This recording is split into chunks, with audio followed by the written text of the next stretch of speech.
राधे राधे दोस्तों, स्वागत है आपका आज की अमृत कथा में।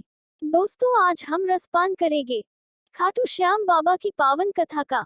राजस्थान के सीकर जिले में श्री खाटू श्याम जी का सुप्रसिद्ध मंदिर है। वैसे तो खाटू श्याम बाबा के भक्तों की कोई गिनती नहीं, लेकिन इनमें खासकर वैश्य, मारवाड़ी जैसे व्यवसायी वर्ग अधिक संख्या में है। श्याम बाबा कौन थे, उनके जन्म और जीवन चरित्र के बारे में जानेंगे इस कहानी में। खाटू श्याम जी का असली नाम बर्बरीक है। महाभारत की एक कहानी के अनुसार बर्बरीक का सिर राजस्थान प्रदेश के खाटू नगर में दफना दिया था, इसीलिए बर्बरीक जी का नाम खाटू श्याम बाबा के नाम से प्रसिद्ध हुआ। वर्तमान में खाटू नगर सीकर जिले के नाम से जाना जाता है। खाटू श्याम बाबा कलियुग में श्री कृष्ण भगवान के अवतार के रूप में माने जाते हैं। खाटू श्याम बाबा की कहानी इस प्रकार है। श्याम बाबा घटोत्कच और नागन्या नागकन्या मौरवी के पुत्र हैं। पांचों पांडवों में सर्वाधिक बलशाली भीम और उनकी पत्नी हिडिंबा बर्बरीक के दादा दादी थे। कहा जाता है कि जन्म के समय बर्बरीक के बाल बब्बर शेर के समान थे, इसलिए उनका नाम बर्बरीक रखा गया। बर्बरीक का नाम श्याम बाबा कैसे पड़ा, आइए इसकी कहानी जानते हैं। बर्बरीक बचपन में एक वीर और तेजस्वी बालक थे। बर्बरीक ने भगवान श्री कृष्ण और अपनी मां मौरवी से युद्ध कला कौशल सीखकर निपुणता प्राप्त कर ली थी। बर्बरीक ने भगवान शिव की घोर तपस्या की थी, जिसके आशीर्वाद स्वरूप भगवान शिव ने बर्बरीक को 3 चमत्कारी बाण प्रदान किए। इसी कारणवश बर्बरीक का नाम 3 बाणधारी के रूप में भी प्रसिद्ध है। भगवान अग्निदेव ने बर्बरीक को एक दिव्य धनुष दिया था, जिससे वो तीनों लोकों पर विजय प्राप्त करने में समर्थ थे। जब कौरवों पांडवों का युद्ध होने की सूचना बर्बरीक को मिली तो उन्होंने भी युद्ध में भाग लेने का निर्णय लिया।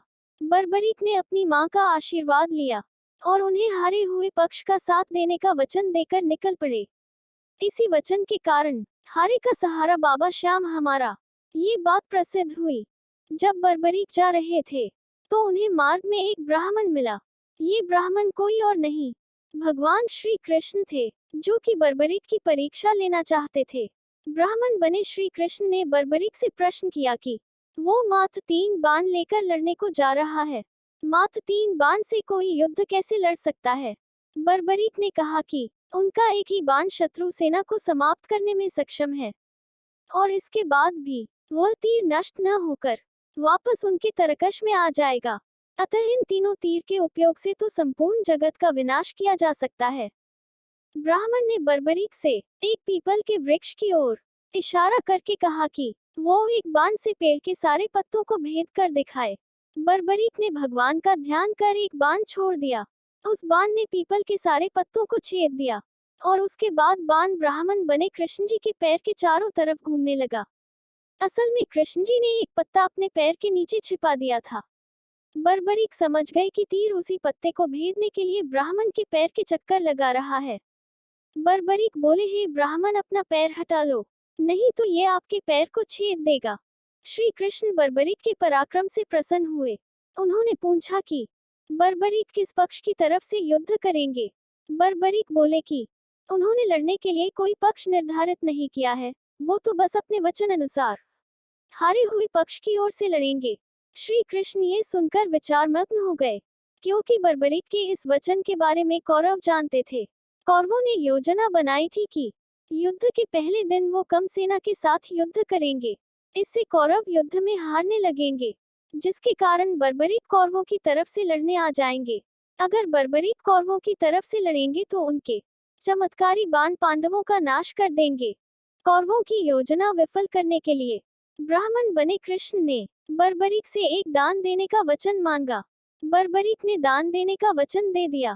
अब ब्राह्मण ने बर्बरीक से कहा कि उसे दान में बर्बरीक का सिर चाहिए। इस अनोखे दान की मांग सुनकर बर्बरीक आश्चर्यचकित हुए और समझ गए कि यह ब्राह्मण कोई सामान्य व्यक्ति नहीं है।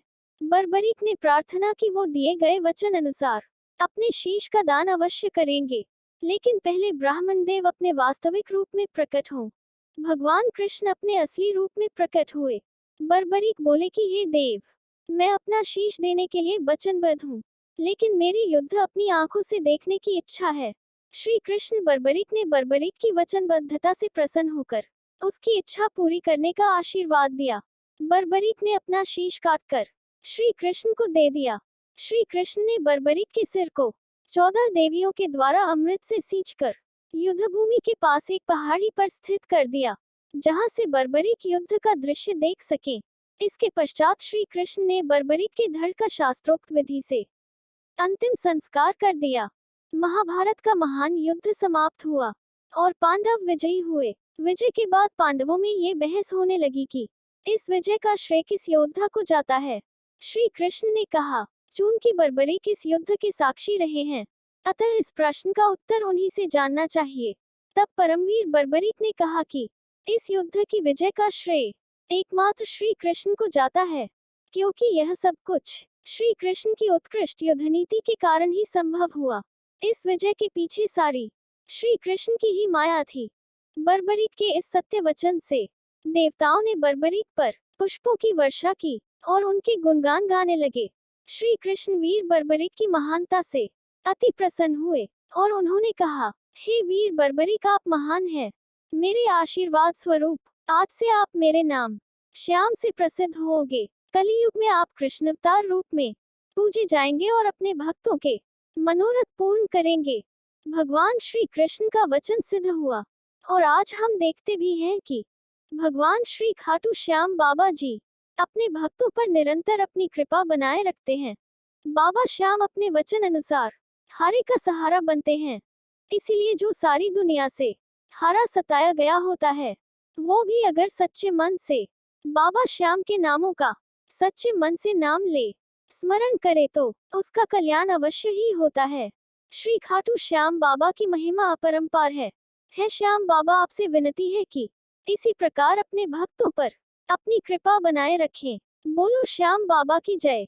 दोस्तों, श्याम बाबा की ये पावन कथा यही पूर्ण होती है। श्याम बाबा आपकी हर मनोकामना पूर्ण करे। मिलते हैं और एक नई कथा के साथ। तब तक के लिए जय श्री कृष्णा, जय श्री राधे।